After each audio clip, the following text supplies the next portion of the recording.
বিয়েবাড়িতে খাবার নিয়ে এমন ঘটনা হয়তো আগে শোনেননি। পটুয়াখালীর বাউফলে একটি বিয়ের অনুষ্ঠানে মুরগির রোস্ট না পেয়ে সংঘর্ষে জড়িয়ে পড়ল বরপক্ষ ও কনেপক্ষ। আহত হলেন ৩ জন।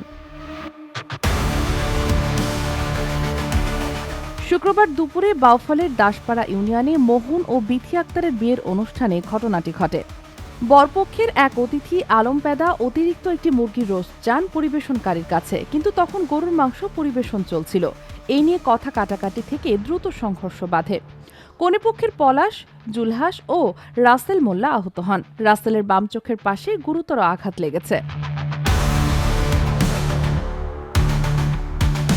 আনন্দের বিয়েবাড়ি রোস্টের বিরোধে রণক্ষেত্রে পরিণত হলো। এই ঘটনা বলে দেয় ছোট বিষয় কতটা বড় সংঘাতের জন্ম দিতে পারে। পুলিশ জানিয়েছে অভিযোগ পেলে আইনগত ব্যবস্থা নেওয়া হবে। Sheikh Masuma, news desk, daily our Bangladesh.